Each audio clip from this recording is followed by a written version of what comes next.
Well, welcome back to Great Day Live here at Kentucky Opera Center for Cultural Health. Well, one of the most important roles that you're going to see, maybe not see so much, but it's one of the most important roles with Kentucky Opera that you see is for the director. We're joined by Devin Brain, director of Kentucky Opera, and it's so great to talk to you. And welcome to Great Day Live, and thanks for inviting us in this space. How is your role? We just talked to Chris. How is your role different from what Chris does?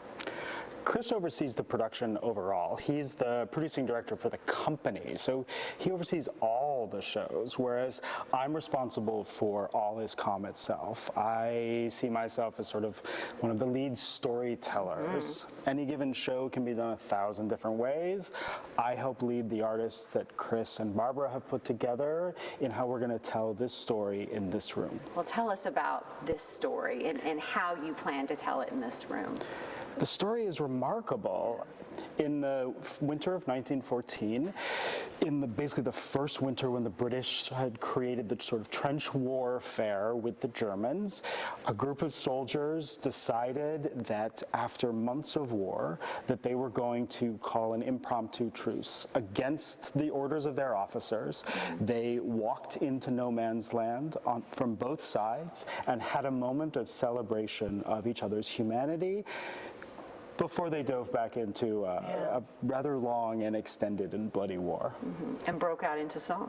They did, in fact, break out into song. There's actually a remarkable tradition amongst militaries, particularly the British, of using song to buoy up the soldiers in certain moments. The British sailors would sing constantly while they were at war, and these Christmas carols in particular were a way for the soldiers in this moment to celebrate the beauty and the homes that they were missing. And this is based on a true story, a collection of writings and letters that came together to become a production. The creators of this opera did something remarkable. They found journals, letters, actual first-hand accounts from the men that were at this truce, and they pieced them together into a mosaic. So you hear 40 different accounts of the events of this day woven into a single stream. You hear the soldiers go from the choice to enlist, the march into France, the creation of the trenches, and then the moment of creating this remarkable truce. How many members of the cast do you have? There are 11 singers in this company. Okay. How many roles do they play is my next question. They are playing from 2 to 9 Wow. over the course of the piece. How do you do that? How do you select different ways to transition a character?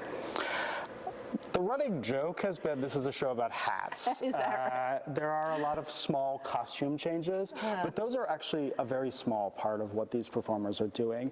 The performers are, in fact, finding different, unique ways to embody. We have older performers embodying 18-year-olds marching to war, and they let their voices shift. They let their bodies change to sort of bring to life those individual men.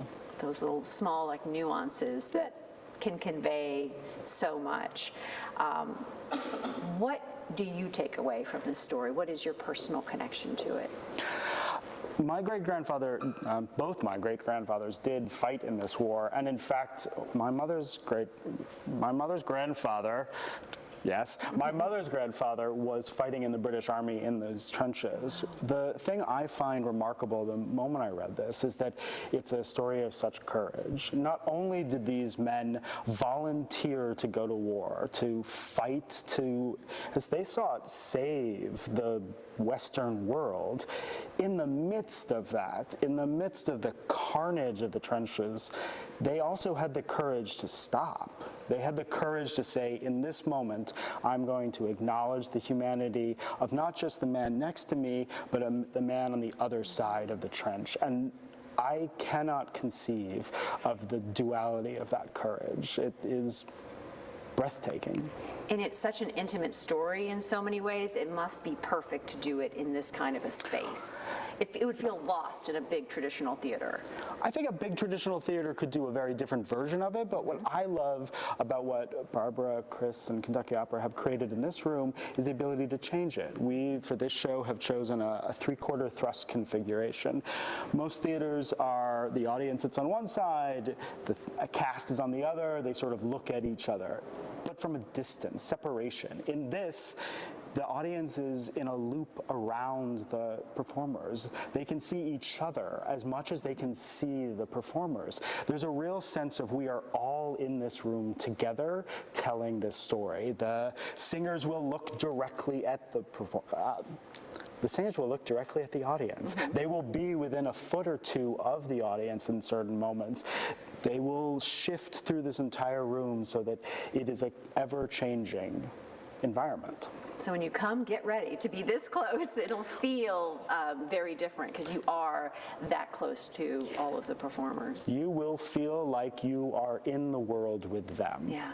But I promise there'll be no actual shrapnel. No, wonderful story, Devin. It's so great to catch up with you. Thank you so much. So once again, if you would like to get tickets coming up to All Is Calm, just go to kyopera.org.